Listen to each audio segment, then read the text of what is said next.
Well, good morning, friends. It's Danielle and Grace with North Lawn Flower Farm. It is currently October 27th, and we thought we would take a look around at how the gardens are doing in late October. We're expecting the first frost tonight, so it really seems like a good time to come out here and see all the beautiful fall foliage before we dip down to, I believe, 28 overnight. So over here in the hydrangea room, almost all of my smooth hydrangeas have turned a beautiful yellow color. The blooms are primarily brown at this point, and we have been so dry this year, especially this last month or two. I feel like we haven't had rain for about a month and a half, and you can really see evidence of that when you look at all of the foliage pointing down. But I love seeing the fall color on these smooth hydrangeas. Just one more reason to love smooth hydrangeas for the fall color. And it's interesting to see that Incredible has not changed colors yet.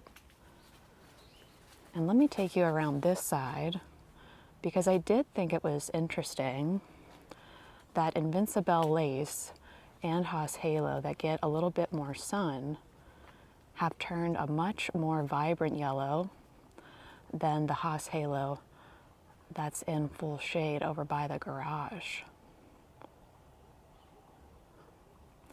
You can see the burning bush there in the background, a beautiful fire engine red. Nice peaceful morning here in Amish country. So in terms of what's still blooming in the garden, we do have some sun patience down here. The compact sun patience. I believe these are called compact pink sun patience. I picked them up at a local nursery. I'm glad I tried them out this year, but I think I want to go back to planting more of a dangling white begonia on the sides of the hydrangea room. I think I liked that look a little bit better, and we did that, I believe, 2 or 3 years ago. So let's go ahead and travel through Hummingbird Way. We have a little bit of feverfew reblooming. And this beautiful butterscotch Amsonia is just glowing this time of year. I have some Verbena bonariensis planted throughout that. I think I'll go ahead and pull that. I think it takes away from the fall color here. We do still have one final succession of sunflowers to bloom. However, if we dip down to 28 tonight, I don't think they'll have a chance to do that. Let's take a look at the fall color on Gatsby Gal hydrangea. Just beautiful, isn't it?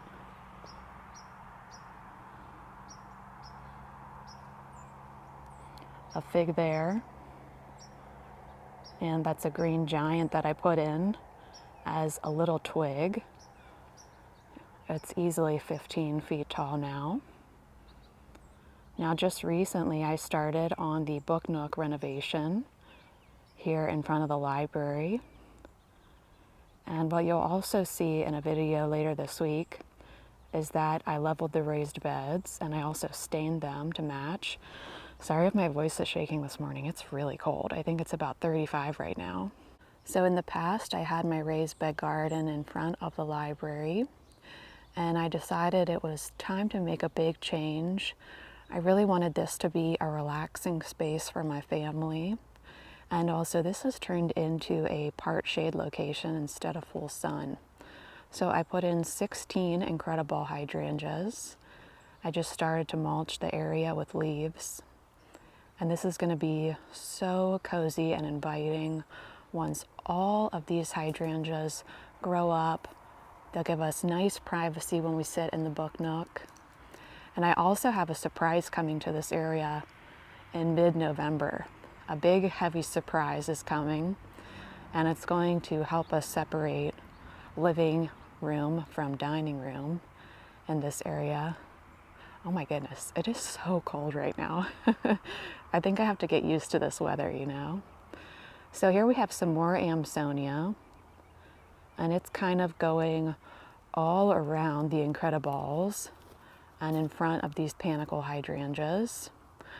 And let's use this as a point of reference. I think next year these panicle hydrangeas should completely cover this reed fence. I do get questions about this reed fence sometimes. I can put a link to it on Amazon. I think if you need a quick fix for fencing, it's a good option.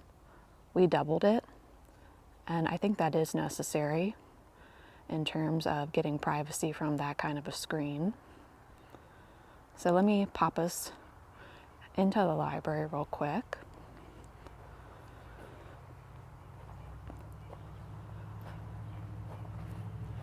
Now that it's getting cold, I do think I want to purchase a rug for inside the library. It's going to need to be a narrow rectangular rug. It can't go under the door because the door just barely opens. If you're brand new here, this is a custom library I had built out of all reclaimed materials. So the siding is reclaimed, the door, the windows, everything was used and had a prior life. All that to say, the door is quite tight.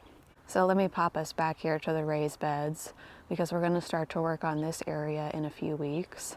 So I've been kind of using these double stacked raised beds as kind of compost piles, and I think we're going to be getting some raised bed mix, but I think staining these was a great choice. It cost about maybe $50–$60 to stain them, and I think it really looks nice now.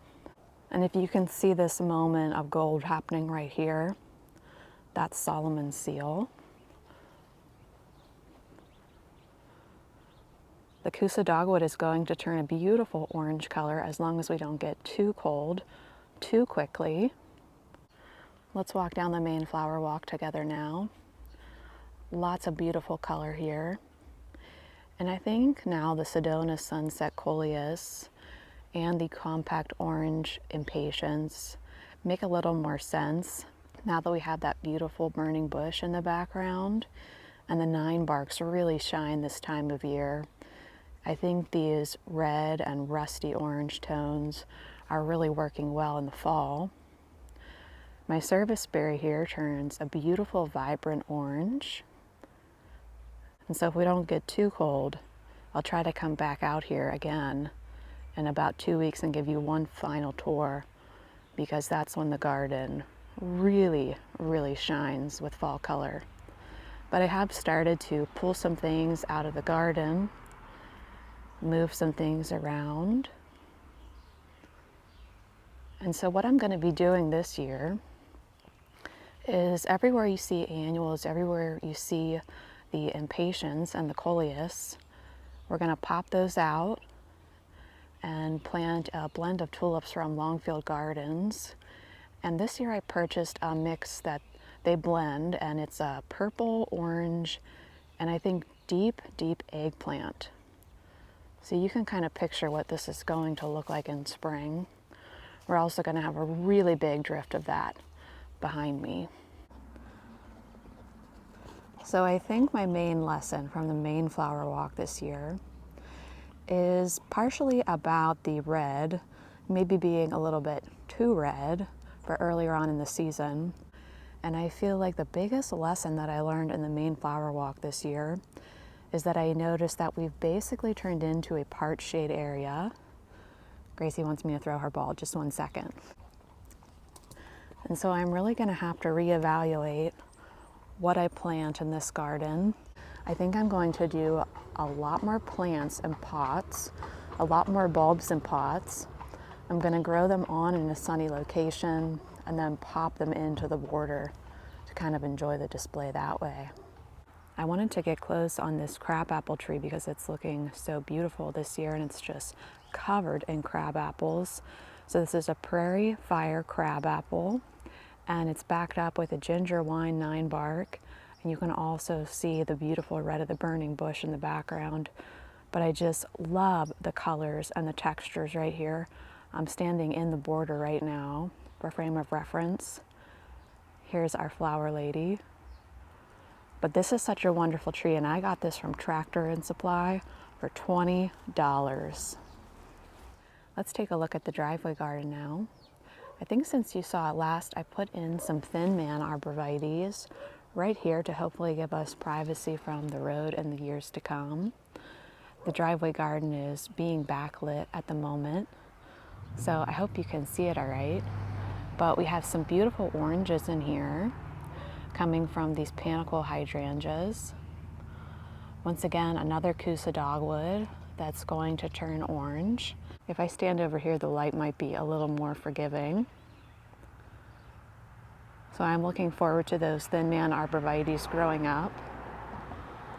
And you can see the weeping redbud is just glowing a vibrant yellow color this time of year. Overall, I'm really happy with the driveway garden this year. Well, friends, truthfully, it is now November 1st. I'll tell you exactly what happened. When I was in the midst of filming that video, I got a notification on my phone that my bulbs had arrived. And to be honest with you, I just couldn't resist grabbing a few amaryllis and getting them soaking. And I did plant up a few already. And now I have actually removed all of the annuals from the garden and started to plant thousands of tulips out here. So we didn't have a frost, but it was great to just see everything one last time, pull all the annuals out, and start to get these bulbs planted. I also got a notification that day that our big, heavy delivery is coming tomorrow, so I had to prep for that also. So I have lots of exciting videos in store for you, and I'll probably have more like 3 vlogs in the next few weeks, just because it's bulb planting time, and bulbs are my absolute favorite thing to grow. Thanks so much for joining me for this tour, and I'll see you sometime soon over at Longwood Gardens. Bye, friends.